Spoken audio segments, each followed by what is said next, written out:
Danke, Jesus, dass du da bist, mitten in diesem Raum und dass du jetzt auch einfach zu uns möchtest reden. Und ich bitte dich, dass wir dürfen, uns einfach auftun für dich, Heiliger Geist, dass du zu jedem Einzelnen so redest, wie er es muss hören. Amen.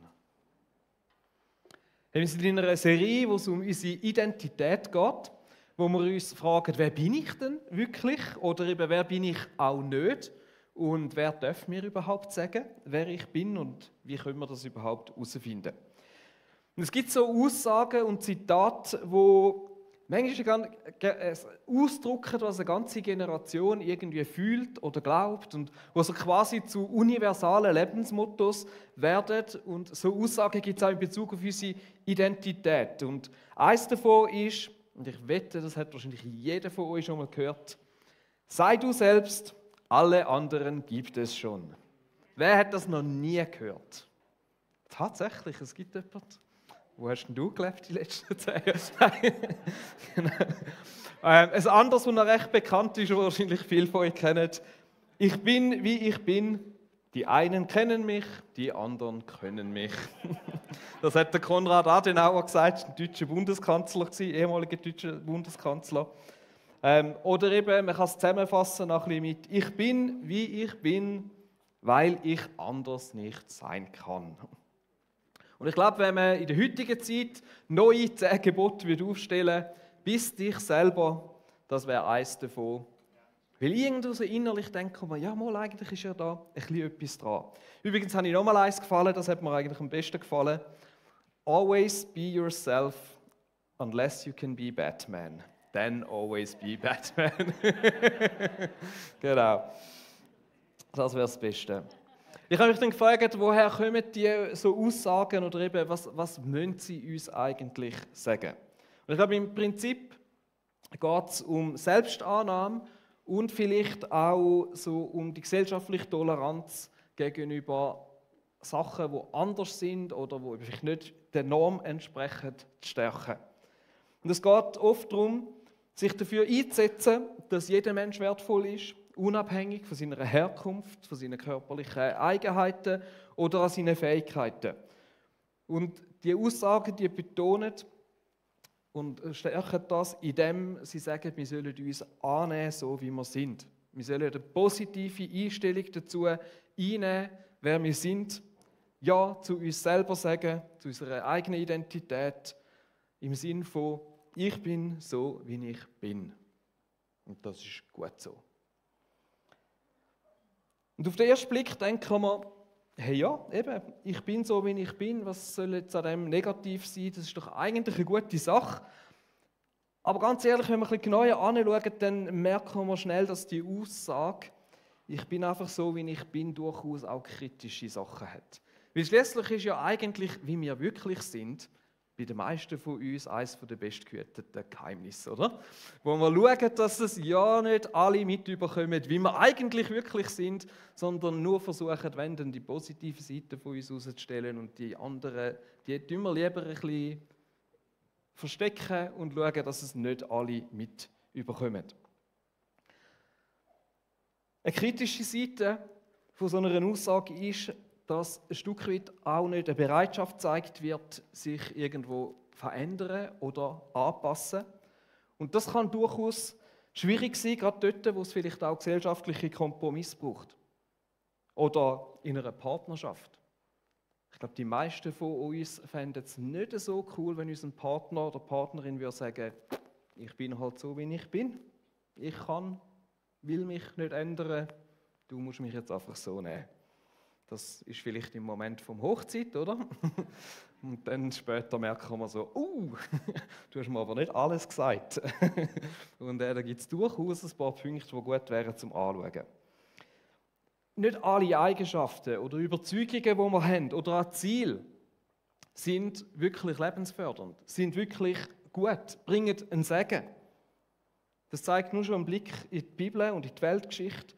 Und oft geht es auf Kosten von anderen, wenn jemand breitspurig seine Freiheit, seine eigene Entfaltung oder eben ich bin so, wie ich bin, auslebt. Und ganz oft ist es auch so, dass wir uns selber damit schlussendlich schadet, über kurz oder lang. Jetzt die Frage ist, ja, bin ich denn tatsächlich einfach so, wie ich bin? Und bin ich dem ausgeliefert? Bin ich jetzt halt einfach jemand, der schnell wütig wird und dann explodiert und dann kracht es halt einfach? Oder bin ich jetzt halt einfach dummerweise süchtig geworden und jetzt bin ich halt so? Jetzt kann ich es nicht mehr ändern. Oder bin ich halt jetzt einfach so, wie es ist und das ist okay so? Oder ist das nicht vielleicht irgendwo sogar auch ein bisschen arrogant, das Gefühl haben, das ist ja super so und niemand von uns müsste sich ändern? Die Frage, die so ein bisschen dahinter liegt, ist, hat viel mit unserer Identität zu tun, nämlich auch mit der Frage, ist die Identität, die wir haben, ist unsere Identität uns einfach gegeben und müssen wir uns damit abfinden, dass wir eben einfach so sind? Oder ist das irgendwie vielleicht gar nicht so eindeutig? Und Simon hat in der letzten Predigt ein paar Definitionen so zum Thema Identität vorgelesen und ein Zitat ist mir da rausgestochen in diesem Zusammenhang. Und komischerweise ist das auf admin.ch. Ich habe gar nicht gewusst, dass die so sinnvolles Inhalt oder sogar zu Identitäten so viel zu sagen haben. Und dort steht nämlich, Identität ist veränderbar und ist fähig, sich weiterzuentwickeln. Wir lesen es nochmal zusammen. Es heißt dort, es besteht ein Grundkonsens, dass Identität nicht naturgegeben ist, sondern einem fortlaufenden Prozess unterliegt und dabei bewusst oder unbewusst geformt und beeinflusst wird. Man wird erst, wer man ist. Ich meine, wie poetisch ist das? Dieser Prozess ist nie abgeschlossen und die eigene Identität ist stets vorläufig und fragil. Als Kompliment admin.ch. Die haben sich da wirklich, habe ich dann gefragt, ist der Konsens einfach im Bundesrat, oder? Und die haben sich das, aber nein, es ist tatsächlich so, in der Identitätsforschung ist das heute wirklich der Grundkonsens, das, wo man davon ausgeht. Was das eigentlich aussagt, ist, wer wir sind, ist nicht einfach in Stein gemeißelt. Deine Identität ist nicht einfach irgendwo mal so entstanden und kann jetzt nicht mehr verändert werden, sondern unser Umfeld beeinflusst, prägt und formt uns. Darum hat Familie so einen grossen Einfluss darauf, wer du bist, deine Freunde, Medien, die du konsumierst, die Kultur, wo du drin lebst und sogar die Kirche, wo du gehst. Beeinflusst und prägt, wer du schlussendlich bist. Und wir sind immer irgendwo ein Stück weit im Werden und unsere Identität verändert sich mit der Zeit. Und ich würde sagen, die Aussage oben, man wird erst, wer man ist, die haben es wahrscheinlich von Martin Buber abgekupfert. Der sagt nämlich, einer von seinen berühmtesten Sprüche ist, man wird am Du zum Ich. Also wir werden, wer wir sind, indem wir eben mit unserem Umfeld und mit anderen konfrontiert sind und irgendwo uns da drin befinden und anfangen zu verhalten und versuchen zu finden. Auf wissenschaftlicher Ebene beweist zum Beispiel Neuroplastizität, dass sich unser Gehirn und damit, wie wir denken und handeln, selbst bis ins hohe Alter hin verändern kann. Auch Leute in höherem Alter können sogar zum Beispiel nach einem Schlaganfall lernen, auch wenn ein Teil vom Hirn, wo etwas gesteuert hat, das wieder zu ändern und mit einem anderen Teil vom Hirn das zu erlernen. Ist jetzt vielleicht, ich bin nicht Mediziner, ich habe es vielleicht jetzt sehr, sehr grob beschrieben, aber es gibt so Forschungen. Also die Identität, wer wir sind, verändert sich im Laufe des Lebens. Wir werden zuerst von Kind zu Jugendlichen, zu Erwachsenen, zu Vater, Mutter. Und nicht wenige von uns haben wahrscheinlich auch schon politische Einstellungen und so weiter. Das hat sich alles verändert im Laufe der Zeit. Und doch die Bibel zeigt uns, oder, dass Gott alle Menschen liebt, unabhängig von ihrer Herkunft, ihren Eigenheiten, ihrer Frömmigkeit oder ihrem Verhalten. Er liebt uns, weil er uns geschaffen hat. Ich erinnere mich nochmal an letztes Mal. Ihr könnt unbedingt nachhören, wenn ihr es noch nicht gemacht habt. Du bist ein geliebtes Kind von Gott.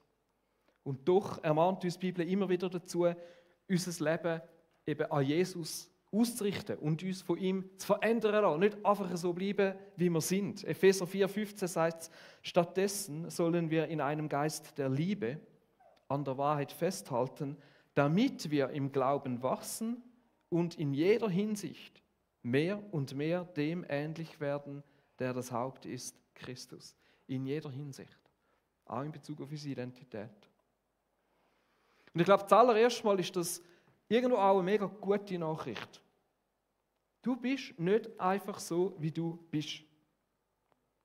Das gibt uns auch eine gewisse Verantwortung, oder? Das andere kann auch eine gute Ausrede sein, um zu sagen, ich bin halt einfach so, wie ich bin. Aber die Bibel macht uns Mut, uns zu verändern und unsere Gedanken und unsere Identität durch Gottes Gedanken formen zu lassen. Die Fachbegriffe, die wir im christlichen Kuchen dafür kennen, sind Spiritual Formation, Nachfolge oder Jüngerschaft.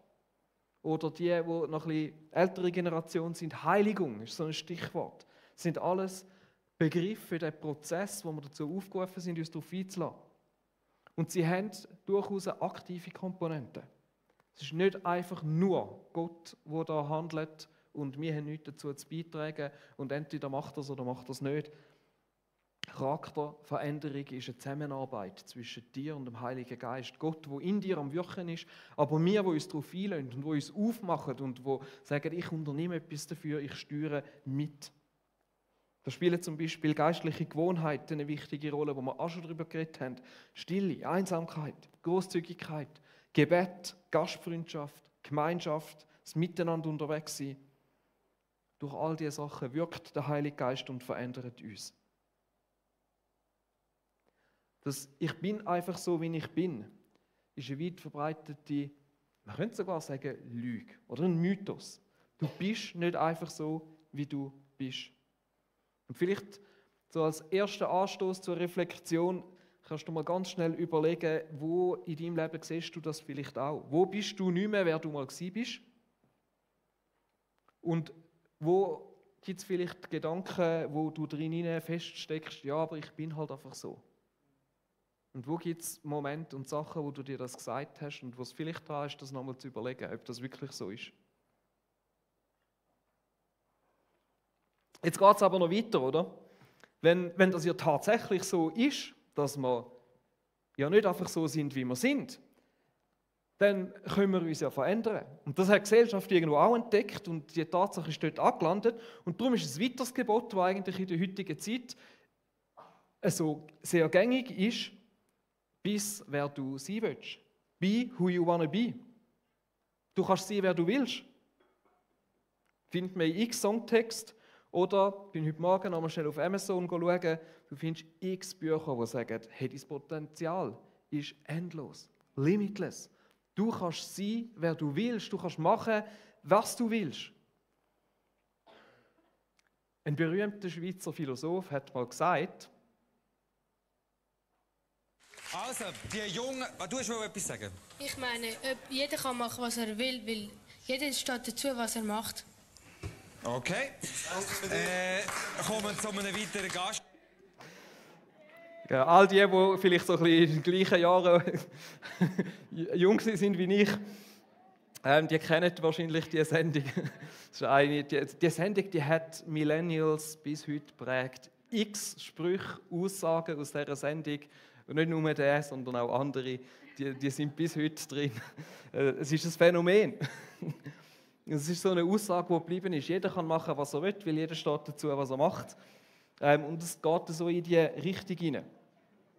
Und das ist natürlich dann eine berechtigte Frage, oder? Wenn unsere Identität ja nicht einfach fest ist, ja, können wir dann einfach sein, wer oder was wir wollen.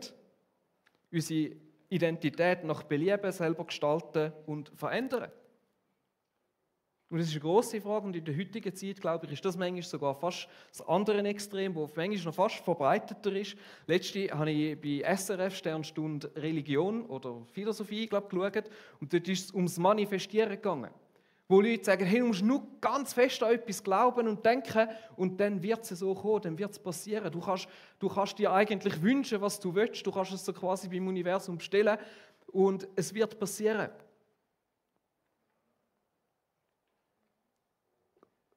Und du musst nur genug fest überzeugt von etwas sein und etwas nur genug fest wählen und du wirst es können erreichen. Und es gibt ganz ehrlich gesagt auch viele christliche Abwandlungen davon, wo manchmal so ein bisschen in diese Richtung hineingehen. Du musst nur genug Glauben haben und dann passiert es. Oder deine Autorität als Kind Gottes ausüben und einer Sache befehlen und dann wird es so passieren. Und ich glaube, dort machen wir es uns manchmal vielleicht sogar als Christen ein bisschen zu einfach. Aber das ist jetzt nicht das Thema, wo ich heute darauf eingehe. Aber ich glaube, schlussendlich ist auch das eine Lüge, die in dieser Absolutheit nicht aufgeht. Genauso wie man bei der gegenteiligen Aussage, oder? Ich bin einfach so, wie ich bin, hat es ja auch gewisse Wahrheiten dran. Natürlich, so stimmt es auch, dass wir einen Einfluss darauf haben, wer wir sein können. Aber so fest wir uns auch bemühen und an uns arbeiten, es gibt irgendwo in unserer Identität feste und weniger feste Aspekte oder Ausprägungen von unserer Identität. Und ein Teil davon wird irgendwo wahrscheinlich auch schwierig sein zu verändern und müssen wir uns wahrscheinlich irgendwo ein Stück weit versöhnen oder auch arrangieren. Ein Beispiel ist zum Beispiel unsere Körperlichkeit. Wir haben nicht nur einen Körper, wir sind ein Körper. Es ist verknüpft, es gehört zusammen. Es ist ein Teil von unserer Identität. Und natürlich können wir ein bisschen mehr Muskeln antrainieren, können wir uns ein bisschen anders stylen und anlegen. Und da gibt es auch eine gewisse Veränderbarkeit. Aber es kann zu großem Leid führen, wenn wir es nicht schaffen, mit unserem Körper versöhnt zu leben. Da rede ich von Einschränkungen, von vielleicht besonderen Eigenheiten, die wir haben. Aber da geht es auch ums Geschlecht. Ich meine, ich werde so viel, egal was ich machen will, ich werde wahrscheinlich nie ein Tänzer. Das ist jetzt einfach mit meiner Physis und mit den Begabungen, die Gott in meinen Körper hineingelegt hat. Es wird wahrscheinlich nicht. Ich habe mich bei der Hillsong versucht, im Dance-Stream anzumelden. Sie haben mich nicht genommen. Darum bin ich halt Pastor geworden. Im Worship-Team haben sie mich übrigens auch nicht genommen. Darum bin ich jetzt Pastor und rede halt einfach. Genau. Nein, aber genau gleich auch mit Persönlichkeitsaspekt. Es gibt gewisse Persönlichkeitsaspekte, die bilden sich in uns so ausprägt aus, dass sie irgendwo einfach zu einem gehören. Und wo man wahrscheinlich nicht gross dran schrauben könnte. Da meine ich zum Beispiel, ob jemand eher introvertiert oder extrovertiert ist. Oder ob jemand vom Typ her sehr, sehr gewissenhaft ist oder weniger. Und natürlich eben, jemand, der nicht gewissenhaft ist, kann gewissenhafter werden. Und jemand, der sehr gewissenhaft ist, kann vielleicht in gewissen Situationen auch lockerer werden. Aber es gibt dann irgendwo auch gleich gewisse Sachen, die so fest sind, dass sie nur sehr, sehr schwer veränderbar sind. Und da könnte man dann biologisch noch weitergehen, Thema Epigenetik und so weiter, was auch in die Richtung geht. Das sparen wir uns auf. Genau. Trotzdem, ich glaube, es ist wichtig zu wissen, nicht alles an uns ist in Stein gemeißelt. Charakter kann sich entwickeln, Vorlieben können sich verändern, unser Denken kann sich sehr stark verändern, Meinungen, Werte und so weiter. Aber es gibt vielleicht irgendwo gewisse Aspekte und Sachen, wo, egal wie wir uns anstrengen, wahrscheinlich nicht zu unserer Identität werden. Ich meine, nur stellt euch vor, jeder hätte die Idee, er will Fußballer werden und für die Schweizer Nationalmannschaft spielen. Funktioniert einfach nur schon rein logisch nicht, weil es können nur 11 auf dem Platz stehen und nicht 7 Millionen. Es kann 7 Millionen Trainer geben, oder? Das erleben wir jetzt gerade, das vielleicht schon. Aber es kann nur einer am Schluss an der Seitenlinie stehen und es wirklich sagen. Also, was machen wir jetzt mit all dem? So, okay, wir können uns verändern, aber irgendwie ganz ja auch nicht. Und was mir mega hilft in dem Innen ist, dass wir uns bewusst werden, dass unsere Identität eben nicht in erster Linie von uns selber abhängt und auch nicht einfach das Produkt von unseren Umständen ist, sondern dass du ein Geschöpf bist, das von Gott wunderbar und einzigartig gemacht ist und dass er dich kunstvoll gebildet hat. Ich möchte das mit euch lesen aus dem Psalm 139 und das sind so Worte, die müssen auf der Zunge vergehen. Die müsst ihr so richtig einschnaufen, einatmen, aufnehmen wie einen Schwamm. Du hast mich mit meinem Innersten geschaffen. Im Leib meiner Mutter hast du mich gebildet. Herr, ich danke dir dafür, dass du mich so wunderbar und einzigartig gemacht hast. Großartig ist alles, was du geschaffen hast, auch du. Das erkenne ich. Schon als ich im Verborgenen Gestalt annahm, unsichtbar noch, kunstvoll gebildet, Im Leib meiner Mutter, da war ich dir dennoch nicht verborgen. Als ich gerade erst entstand, hast du mich schon gesehen. Alle Tage meines Lebens hast du in dein Buch geschrieben, noch bevor einer von ihnen begann. Wie überwältigend sind deine Gedanken für mich, o Gott. Es sind so unfassbar viele. Sie sind zahlreicher als der Sand am Meer. Wollte ich sie alle zählen, ich käme nie zum Ende.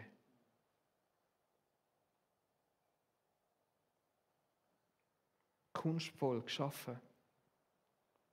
Großartig ist alles, was er geschaffen hat. Du inkludiert.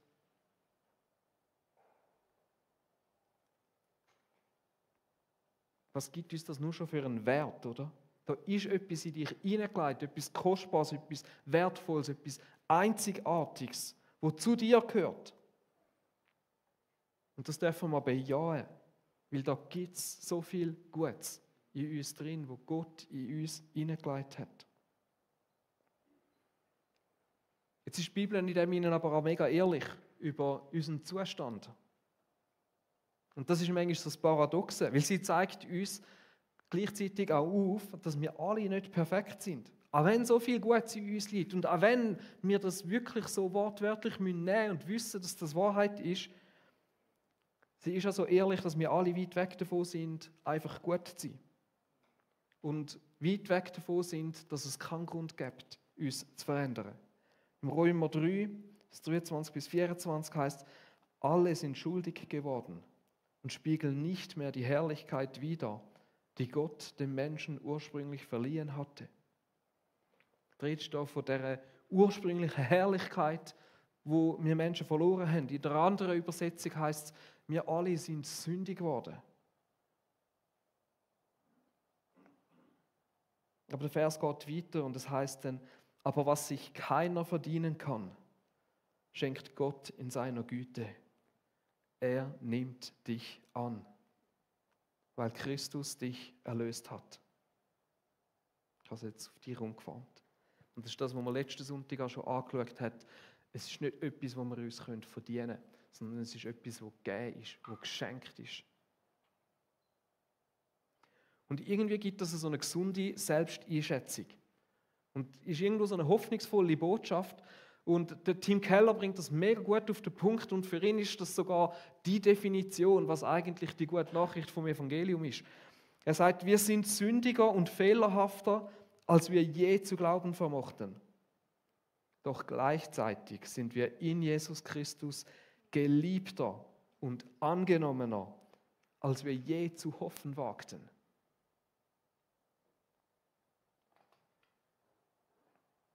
Wir sind sündiger und fehlerhafter, als wir je zu glauben vermochten. Doch gleichzeitig sind wir in Jesus Christus geliebter und angenommener, als wir je zu hoffen wagten. Gott nimmt dich so an, wie du bist. Einzigartig, geliebt, aber auch unperfekt. Und Gott sei Dank lässt er uns nicht so. Gott sei Dank können wir mit ihm und durch ihn Veränderungen erfahren und dürfen in eine Identität hineinwachsen, die er uns möchte geben. Und ich möchte zum Schluss jetzt nochmal auf die Identität zu reden kommen. Was hat jetzt das wirklich mit dem zu tun? Der Simon hat letzten Sonntag schon gezeigt, er hat das in einem Slide, ich glaube so fast nebenbei so ein bisschen gebracht, wie früher mehr so war, dass unsere Identität von außen uns gegeben oder sogar aufgedrückt worden ist. Durch unser Umfeld, durch die Kultur, durch Gott im besten Fall. Und wie in den letzten 100, 200 Jahren die Menschheit sich angefangen hat, dagegen aufzulehnen. Die Individualität betont hat und gesagt, es kann doch nicht sein, dass einfach dir alle anderen sagen, wer du bist. Und das hat ja mega vieles, wo dran ist. Aber sie haben sich so aufgelehnt, dass schlussendlich dir gar niemand mehr sagen darf, wie es ist. Und heute ist es so, dass die gängige Norm ist, hey, du musst in dich hineinschauen, wer du bist. Du musst nur tief und fest in dir hineinschauen und dann entscheiden, wer du sein willst oder wer du das Gefühl hast, dass du bist. Wer wir sein möchten. Und mich hat es so erinnert, eigentlich an genau das, was im Garten Eden passiert ist. Adam und Eva. Und wollen unabhängig sein. Sicher nicht sagt mir jemand anders, was richtig und falsch ist. selber definieren, was gut ist für mich und was nicht. Und wir wissen, wie es rausgekommen ist, schlussendlich. Und ich glaube, die Folge, auch in Bezug auf Identität, ist, dass ganz viele Menschen enorm Mühe haben mit ihrer Identität, weil sie entweder etwas sein möchten, wo sie nicht sind und vielleicht auch nie sein werden. Und das führt dann zu tiefen Enttäuschungen und Krisen. Oder es kann auch dazu führen, dass sie sich hinter dem «Ich bin halt so, wie ich bin», und das ist gut so, verstecken. Und damit aber merken, wie sie anecken, wie sie andere verletzen oder eben vielleicht manchmal sogar selber nicht einmal merken. Stehen bleiben und nicht mehr weiterkommen. Und im schlimmsten Fall in sich hineinschauen und das, was sie dort drin finden, so unattraktiv finden, dass sie sich selber anfangen verabscheuen und ein Selbsthass daraus entsteht. Darum ist es so wichtig, dass wir uns überlegen, woher beziehen wir unsere Identität? Wer sind wir wirklich? Und wo dran sollen wir unsere Identität ausrichten? Gerade wenn wir uns ja bewusst sind, dass sie irgendwo veränderbar ist. Und da komme ich nochmal auf die Berufung von Jesus, dass du und ich, wir sind berufen, ihm ähnlicher zu werden, unsere Identität an ihm auszurichten und nicht an irgendwelchen anderen Sachen. Im 2. Korinther 3, Vers 18 heißt es: Ja, wir alle sehen mit unverhülltem Gesicht die Herrlichkeit des Herrn. Und vorher im Römer hat es geheißen, wir haben die Herrlichkeit verloren. Da ist die Herrlichkeit vom Herrn. Wir sehen sie wie in einem Spiegel. Und indem wir das Ebenbild des Herrn anschauen, wird unser ganzes Wesen so umgestaltet, dass wir ihm immer ähnlicher werden und immer mehr Anteil an seiner Herrlichkeit bekommen. Diese Umgestaltung ist das Werk des Herrn, sie ist das Werk seines Geistes. Oder der Luther formuliert es: Wir alle aber spiegeln mit aufgedecktem Angesicht die Herrlichkeit des Herrn wider und wir werden verwandelt in sein Bild von einer Herrlichkeit zur anderen, von dem Herrn, der Geist ist. Indem wir die Herrlichkeit Gottes widerspiegeln, indem wir ihn anschauen, zu ihm gehen, werden wir verwandelt in das Ebenbild von Gott. Wir könnten jetzt da ganz eine neue Predigt machen, wie das konkret dann aussieht, Gott ähnlich werden. Das ist irgendwo ein Dauerthema, wo wir ein bisschen drin sind. Wir haben letztes Jahr eine Serie über Wachsen, wo das fest um das gegangen ist und das jemand nachschauen will. Aber die Grundaussage da ist, wenn wir uns auf Gott ausrichten, Zeit mit ihm verbringen oder ihn anschauen, heisst es in diesem Vers, dann geht das nicht spurlos an uns vorüber. Es ist wie wenn wir in einen Spiegel schauen und das Licht, das in den Spiegel hineinstrahlt, auf unser Gesicht strahlt und wir das irgendwo wiedergeben.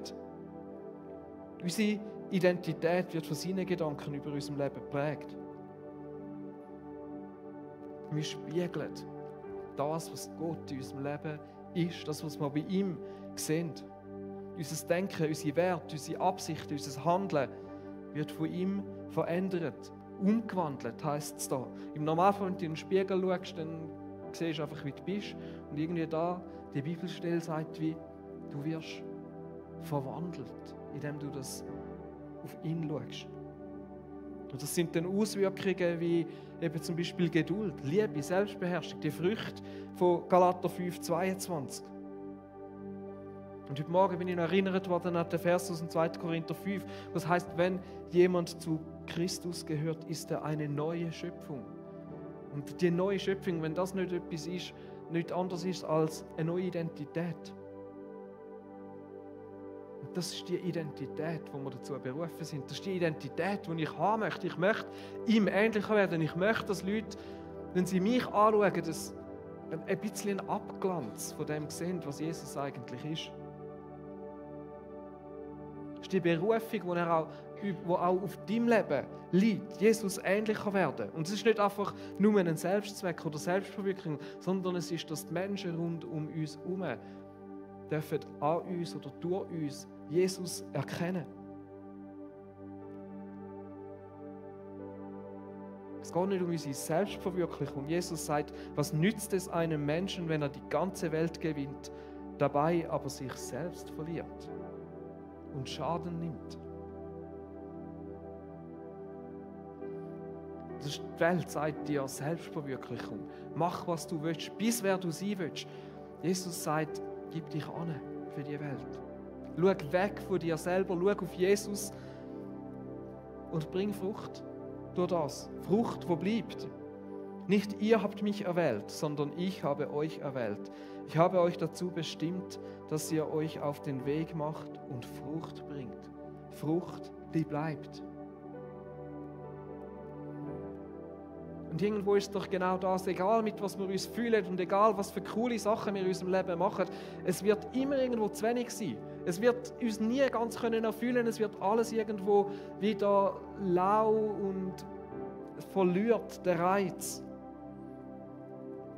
Weil wir geschaffen sind, zum mehr sein, ein Licht sein. Und das ist das, was uns auch zu unserem Visionsbild inspiriert hat. Ein Licht im Tal. Salz und Licht können sein für die Welt. Aus dem Matthäus 5. Ihr seid das Salz der Erde. Wenn jedoch das Salz seine Kraft verliert, womit soll man sie ihm wiedergeben? Es taugt zu nichts anderem mehr, als weggeworfen und von den Leuten zertreten zu werden. Ihr seid das Licht der Welt. Eine Stadt, die auf einem Berg liegt, kann nicht verborgen bleiben. Lass uns das Licht sein. Lass uns das widerspiegeln. Das Licht Gottes. Er ist die Quelle, die uns anstrahlt. Lass uns ihn anschauen und von ihm umgewandelt werden zu Menschen, die das Licht ausstrahlen. Schliessen ab. Ich möchte nochmal schnell das Fazit ziehen. Unsere Identität ist nicht einfach, wir sind so, wie wir sind, sondern sie verändert sich. Und anders als die Welt sagt, müssen wir unsere Identität nicht in uns selber suchen, sondern wir finden sie dann, wenn wir uns an Jesus ausrichten und uns zu ihm hin entwickeln. Das sieht man übrigens schon bei den Pflanzen. Pflanzen, die aufblühen, die Frucht bringen, die wachsen, die ihre Pracht hineinkommen, das sind Pflanzen, die sich an der Sonne ausrichten. Und nicht an sich selber. Und wie auch immer du dich siehst, Teil von deiner Berufung und damit ein Teil von deiner Identität ist, dass du Gott widerspiegeln sollst. Dass durch dich Gott möchte sichtbar werden auf dieser Erde, weil du ein Kind von ihm bist, ein Nachfolger von Jesus. Was für eine krasse Identität ist das? Und ja, ich glaube, es ist gut, wenn wir uns alle bewusst sind, wir sind noch nicht dort. Aber du bist kein hoffnungsloser Fall. Du bist nicht einfach so, wie du bist. In dieser Beziehung zu Jesus, wenn du ihm nachfolgst, wirst du verändert. Immer mehr zu seinem Vorbild. Das ist das, wo wir dazu berufen sind, deren Identität nachjagen und nicht irgendeiner anderen, die nicht unsere eigentliche Identität ist. Ich habe 3 Fragen zum Mitnehmen, die wir jetzt kurz auf den Screen nehmen, einfach zum einen Moment nehmen, wo wir das reflektieren. 2-3 Minuten. Und ich komme nachher und bete noch als Abschluss.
Danke, Jesus, dass du uns so annimmst, wie wir sind und dass wir bei dir mehr geliebt sind, als dass wir uns je vorstellen können. Und die Liebe, das Geliebtsein von dir gibt,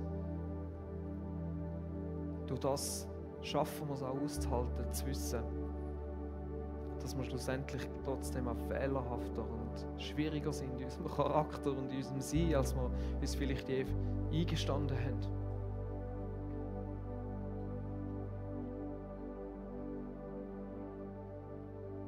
Danke, dass wir in dem nicht einfach gefangen sind.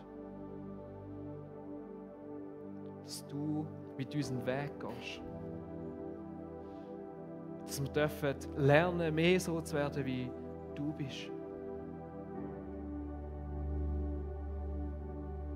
Jesus, ich bete, dass wir den Mut haben, diesen Schritt anzugehen. Dass du uns auch zeigen kannst, was der nächste Schritt ist. Und Jesus, ich bete gerade dort, wo wir vielleicht so fest irgendwo so Lügen glauben, dass wir fast nicht mehr daraus rauskommen. Dass wir die Hoffnung vielleicht aufgegeben haben. Oder vielleicht sogar blind sind. Für wo es überall dran wäre. Oder dass wir nicht dementsprechend, wo das wir einen Schritt machen sollen. Heiliger Geist, ich bitte dich, dass du zu jedem Einzelnen von uns redest. Liebevoll.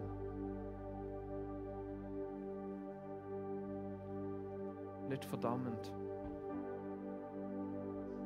Aber rufend und sagen, hey, da gibt es Land einzunehmen.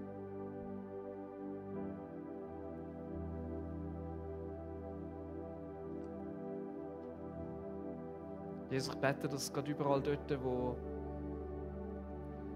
unsere Identitäten, die irgendwie sonst an uns herangetragen werden, Mühe machen. Oder wo wir unbedingt jemanden ziehen möchten, wo wir eigentlich nicht sind.